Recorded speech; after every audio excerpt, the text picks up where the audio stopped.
السلام علیکم الحمدللہ والصلاة والسلام علی رسول اللہ اما بعد وقال النبی صلی اللہ علیہ وسلم صلو کما رأیتمونی اصلی او کما قال علیہ الصلاة والسلام۔ معزز سامعین،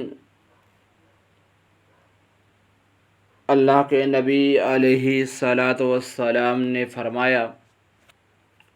صلو کما رأیتمونی اصلی، کہ تم ایسے نماز پڑھو جیسے مجھے پڑھتے ہوئے دیکھا ہے۔ میرے محترم بھائیوں، کل ہم نے سنا کہ اللہ کے نبی علیہ الصلاۃ والسلام نے فرمایا کہ جس شخص نے ایسے نماز پڑھی کہ نماز میں اس کو کوئی دوسرا خیال نہ آیا، بہت ہی خشوع اور خضوع کے ساتھ پڑھی، تو ایسے بندے کے ساتھ اللہ رب العالمین نے جنت کا وعدہ کیا ہے کہ اس کو جنت کے اندر داخل کرے گا۔ تو میرے محترم بھائیوں، اب ہم نے دیکھنا ہے کہ بہترین نماز کیسے پڑھیں گے، یعنی کہ سب سے اچھی نماز کیسے ہوگی، کیونکہ ہم دنیا کے اندر ہر چیز بہترین چاہتے ہیں۔ ہمارا لباس بہترین ہونا چاہیے، ہمارا کھانا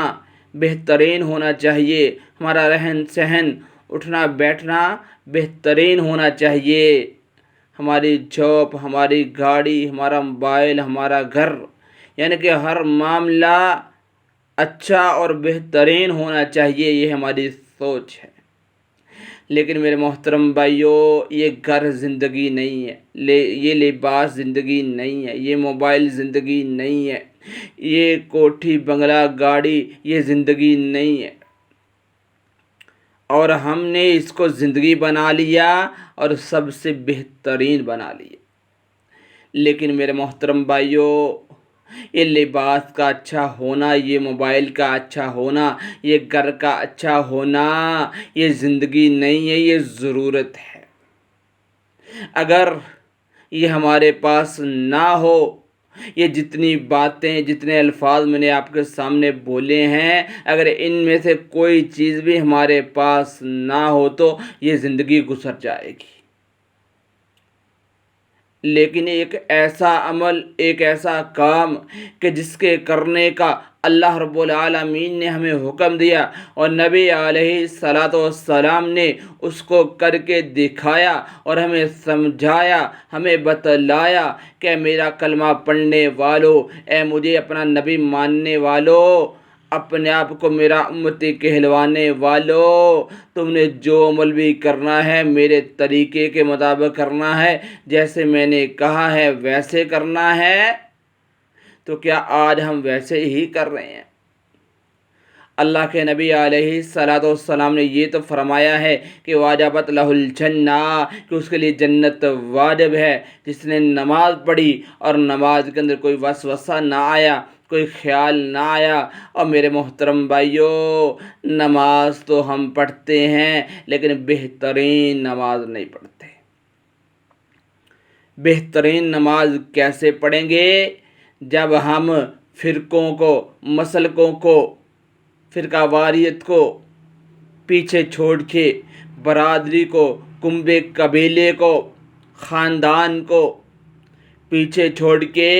ہم سب سے پہلے نبی علیہ الصلاۃ والسلام کے اس فرمان کو سامنے رکھیں گے کہ ہمارے نبی محمد صلی اللہ علیہ وسلم نے ہمیں یہ بتایا ہے، جن کے ساتھ ہم عشق کرتے ہیں، جن کے ساتھ ہم محبت کرتے ہیں، جن کے لیے ہم جان قربان کرنے کے لیے تیار ہیں۔ تو میرے محترم بھائیوں، جب نبی علیہ الصلاۃ والسلام کا فرمان سامنے آ جائے، پھر کوئی مسلک نہیں ہے، کوئی فرقہ نہیں ہے، کوئی سنی وہابی دیوبندی نہیں ہے، نہیں میرے محترم بھائیوں، کوئی ایسا مسلمان، چاہے وہ سنی ہو، چاہے بریلوی ہو، چاہے دیوبندی ہو، کسی بھی مکتبہ فکر سے تعلق رکھنے والا کوئی بھی مسلمان ہو، لیکن میرے محترم بھائیوں ایک بات کو یاد رکھنا، جس بندے کی زندگی میں رسول اللہ صلی اللہ علیہ وسلم والی نماز نہیں ہوگی، رسول اللہ صلی اللہ علیہ وسلم نے جیسے نماز پڑھنے کا کہا ہے اگر ویسی نماز نہیں ہوگی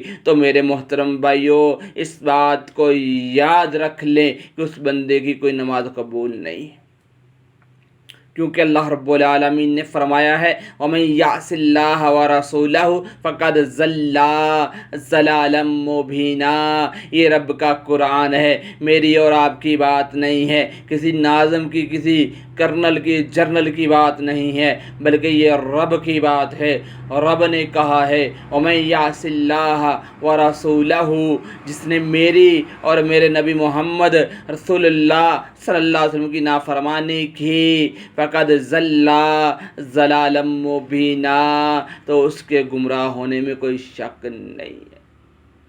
تو میرے محترم بھائیوں اگر ہم بہترین نماز پڑھنا چاہتے ہیں، اگر ہم جنت میں جانا چاہتے ہیں، جہنم سے بچنا چاہتے ہیں، تو میرے محترم بھائیوں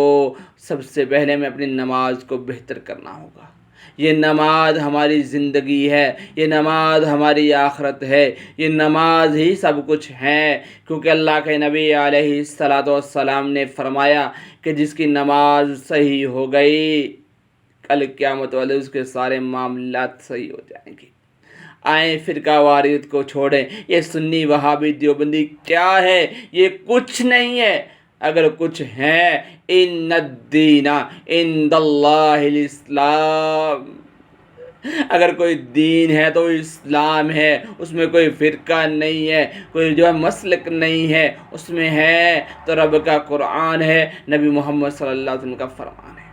تو اس لیے میرے محترم بھائیوں رب العالمین بھی یہی فرماتے ہیں لَقَدْ كَانَ لَكُمْ فِي رَسُولِ اللَّهِ أُسْوَةٌ حَسَنَةٌ، کہ تمہارے لیے نبی علیہ الصلاۃ والسلام کی زندگی بہترین نمونہ اور آئیڈیل ہے۔ اگر آج ہم کسی کو